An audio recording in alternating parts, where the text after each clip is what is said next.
دوستو، بچوں کی تربیت گھر سے شروع ہوتی ہے اور ان کی تربیت میں سب سے زیادہ کردار ادا کرتے ہیں ان کے ماں باپ۔ آج ہم کچھ ایسی باتیں دیکھنے والے ہیں جن کا ماں باپ کو اپنے بچوں کی اچھی تربیت کرنے کے لیے خاص طور پر خیال رکھنا چاہیے۔ دوستو، اگر آپ اس چینل پر نئے ہیں تو اسے سبسکرائب کرنا مت بھولیے گا۔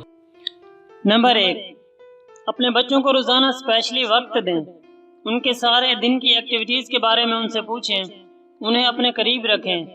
اگر انہوں نے کچھ اچھا کیا ہے تو اس پر ان کی حوصلہ افزائی کریں، اگر کچھ غلطی کی ہے تو انہیں پیار سے سمجھائیں، کیونکہ کہتے ہیں کہ بچے پیار کے بھوکے ہوتے ہیں۔ اگر انہیں اپنے گھر سے پیار کی کمی محسوس ہوئی تو اس کمی کو پورا کرنے کے لیے اپنے آس پاس کے ماحول میں سے کسی کو ڈھونڈیں گے جو انہیں اپنا خیر خواہ لگے گا، اس سے اپنی پرابلمز شیئر کریں گے اور اس سے زیادہ مانوس ہو جائیں گے، پھر چاہے اس کی وجہ سے ان کی تربیت پر برے اثرات ہی کیوں نہ ہوں۔ اس لیے انہیں اپنے ساتھ اتنا مانوس رکھیں کہ وہ اپنی کوئی بھی پرابلمز بنا جھجک آپ سے شیئر کر سکیں۔ نمبر 2، اپنے ویک بچے کو اپنے انٹیلیجنٹ بچے سے کمپیئر کر کے اس کا کمپٹیٹر نہ بنائیں۔ دیکھیں، ہر بچے کی اپنی ایک کیپیسٹی ہوتی ہے، جو برابر کے ہیں انہیں آپ کمپیٹ کرائیں، لیکن ایک بچہ اگر سٹڈیز میں قدرتی طور پر ویک ہے اور اس کے بس میں جتنا ہوتا ہے وہ پوری محنت بھی کرتا ہے، لیکن پھر بھی اس انٹیلیجنٹ بچے کے برابر نہیں آ سکتا۔ اگر اس کی کیپیسٹی 100 میں سے 60 مارکس لینے کی ہے تو اس کے لیے آپ یہی ٹارگٹ رکھ دیں، اسے 100 میں سے 99 لینے والے کے ساتھ کمپیئر کر کے ڈی موٹیویٹ نہ کریں، کیونکہ وہ 1000 جتن کر کے بھی اتنا نہیں لے سکتا۔ اگر آپ ایسا کرتے ہیں تو وہ بچہ پھر غلط ہتھ کنڈے استعمال کرنا شروع کر دے گا، آپ کے ڈر سے چیٹنگ کرنا شروع کر دے گا دوسرے کے برابر آنے کے لیے، اور دوسرا دل ہی دل میں وہ حسد کا بھی شکار ہو جائے گا۔ اس طرح آپ بچپن سے ہی گھر کے 2 بچوں کے دل میں ایک دوسرے کے لیے نفرت ڈال دیں گے۔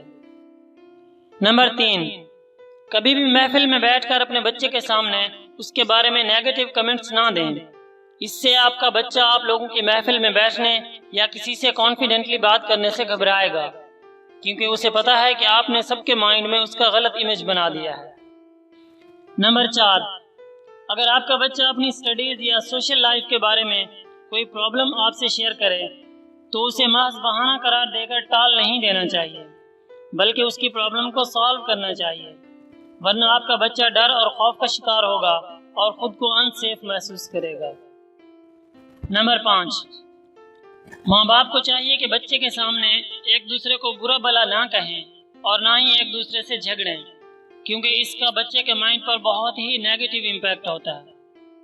نمبر 6، بچوں کو مار پیٹ نہ کریں، کیونکہ بچے جب اس کے عادی ہو جاتے ہیں تب انہیں اپنی عادتوں کو بدلنے سے زیادہ تھوڑی سی مار کھا لینا آسان لگتا ہے۔ ویسے بھی وہ آپ کی مار تب تک سہیں گے جب تک آپ کے علاوہ ان کے پاس کوئی دوسرا آپشن نہیں ہے۔ جب وہ اپنے پیروں پر کھڑے ہوں گے تو آپ کو لات مار کر چلے جائیں گے۔ نمبر 7، کسی کام میں ان سے غلطی ہو جائے تو ان کو ڈانٹنے کے بجائے ان کی غلطیوں کی نشاندہی کر کے ان کی کریکشن کریں، اس سے ان کے اندر امپروومنٹ بھی آئے گی اور اگلی بار وہ اس کام کو کانفیڈنٹلی کر سکیں گے۔ دوستو، اگر آپ اس چینل پر نئے ہیں تو اسے سبسکرائب کرنا مت بھولیے گا۔